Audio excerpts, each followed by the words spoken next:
Goeiemiddag. Ek wil net 'n klein woordjie noem wat ek gelees het. Ek het dit in Engels gelees, maar ek gaan dit in Afrikaans doen. Satan gebruik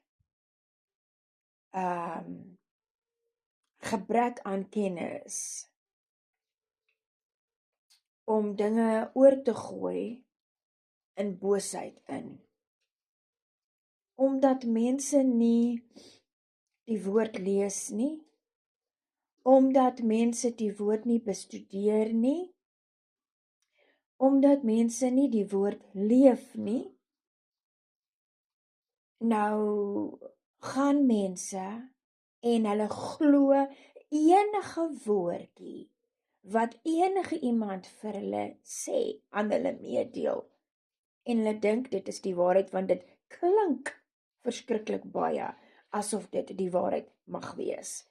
Onthou, hulle lees nie die woord nie, hulle bid nie, hulle bestudeer nie, met ander woorde, hulle gaan nie en hulle gaan kyk in ander Bybels wat beteken daai woord, of in 'n konkordansie, of in 'n woordeboek, of hulle gaan in 'n woordstudie in en hulle gaan kyk, okay, wat beteken daai woord in Hebreëus, wat beteken daai woord in Engels, wat beteken daai woord in Grieks en sulke dinge nie. Hulle gaan ondersoek niks nie. Hulle aanvaar net dat wat gesê word is die waarheid en dan vat hulle dit. En omdat hulle nie kennis dra nie, omdat hulle nooit lees nie en omdat hulle louwarm gelowiges is, louwarm Christene, louwarm kinders van Jahweh is, aanvaar hulle net wat gesê word vir hulle asof dit die waarheid is en hardloop daarmee. En wanneer 'n mens hardloop daarmee, dan het jy 'n impak op ander mense se lewens om ook hulle lewens verkeerd te benadeel. Te benader, skus. Want jy kan nie iemand wees wie sê jy is 'n Christen in aanhalingstekens. En dan kan jy nie wag om by die huis te kom om wat ook al se nuus jy het oor te dra aan iemand anders nie. Dis nie reg nie. Jy kan ook nie 'n Christen in aanhalingstekens wees en wat ook al jy hoor oordra aan iemand anders nie. Of jou opinie gee en dit oordra aan iemand anders nie. En daai opinie hardloop soos 'n veldbrand nie. Dit is nie Christendom nie. En die duiwel weet dit. So hy gebruik mense se luigheid om net te hoor wat mense sê en op gehoor te gaan, om halwe waarhede of glad nie waarhede nie te gaan verkondig. Want is mos makliker om te staan en cha-cha-cha, ek noem dit cha-cha-cha, die klomp geskinder. Dis mos makliker om te cha-cha-cha as om met 'n Bybel te staan in jou hand en vir iemand te sê, kyk hierso, die Bybel sê dit, die Bybel sê dat. Die mense wil nie hoor van die Bybel nie.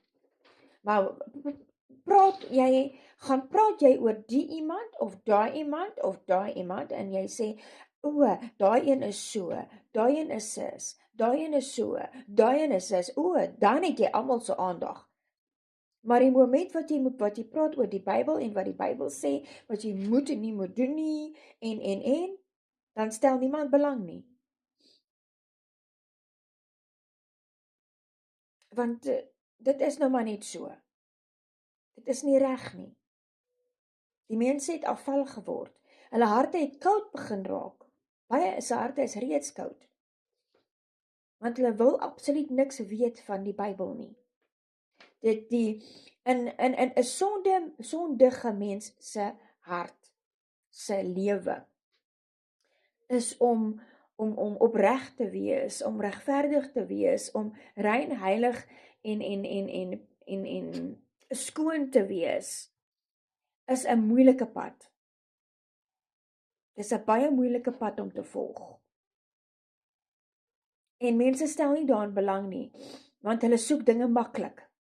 Hulle soek hulle soek die dinge wat maklik beskikbaar is. Hulle wil nie soek nie. Hulle wil net vind. En dit is die probleem. En hulle wil ook nie wag nie. Mense is baie kort van draad en hulle is nie jy kry nie baie mense wat geduldig sal sit en wag of sal hulle daaglikse dinge doen wagtend op 'n antwoord van die Vader nie. Hulle is nie geduldig nie. As hulle 'n ding wil hê, wil hulle hom nou hê. Nie môre nie, nie oormôre nie, nie oor 10 jaar nie, hulle wil hom nou hê. En kry hulle hom nie, dan blameer hulle Jahweh omdat hulle dit nie kry nie. Of hulle blameer die suster, daai broer, daai gemeente, daai gemeente, daai gemeente, want in die Bybel bestaan die woord kerk nie. Elke individueel is die kerk wanneer jy wanneer jy wanneer jy wedergebore is, wanneer jy groot gedoop is, met ander woorde onderdompeling gehad het, en wanneer die Heilige Gees binne in jou is, jy is die kerk. Die kerkgebou is maar net 'n plek waar mense bymekaar kom. Eintlik kan jy by enige plek bymekaar kom. Jy kan in 'n kamer bymekaar kom. Jy kan in die straat bymekaar kom. Jy kan in 'n veld bymekaar kom. Jy kan in enige gebou bymekaar kom om hom groot te maak en hom te loof en prys. Daar is nie 'n spesifieke 'n plek nie. Elke mens se liggaam is die kerk. En wanneer jy die kerk is jy veronderstel om te wees soos die woord sê ons moet wees.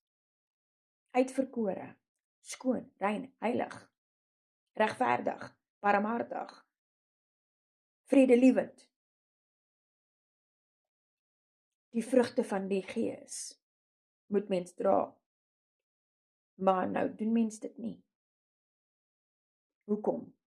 Omdat baie afvalle geraak het van die lig af. Die druk van die wêreld veroorsaak dat mense se geloof koud word. Dat mense se hoop taan. Dat mense moeg raak om te doen wat die woord sê hulle moet doen. Juis omdat die drukking van die bose deur mense te veel raak. My boodskap is, moenie moed opgee nie. Ek self gaan deur 'n baie harde tyd, al vir baie jare, maar ek druk deur. Ek hou vas. Yeshua, Yahushua Mashiach, in Afrikaans Jesus Messias. Jesus is nie eintlik eers 'n woord wat baie lank bestaan nie, maar 500 jaar. Hy is gebore Yahushua HaMashiach. HaMashiach is Messias in Hebreëus. 'n Mens verander nie jou naam wanneer jy na 'n ander land toe gaan nie. Jou naam bly jou naam. Hy is my koning, hy is my heerser, hy is my herder, hy is my voorsiener. En hy kyk na my. Hy kyk na my, hy voorsien in elke liewe behoefte wat ek het. En ek is mens, ek raak oud. Ek het ook dinge waarin ek fouteer. En steeds kyk hy na my. Steeds gee hy my krag. Steeds laat hy my leef. Laat ons vorentoe kyk. Laat ons geniet wat hy vir ons gee. En laat ons mekaar opbou en nie afbreek nie. Want hoe meer ons mekaar kan opbou, al is dinge hoe erg om ons. Laat ons voete in hom hou. Ons hoop op hom hou. Ons geloof in hom behou. Laat ons bly intree verander. Laat ons bly vir die Vader sê, Vader, vergewe hulle, want hulle weet nie wat hulle doen. Wees genadig op hulle siele, my Here. Al maak hulle jou hoe seer. Die onus is nie om oog vir 'n oog en 'n tand vir 'n tand nie. Dit is om vergifnis, dit is om genade. Wees geseënd verder.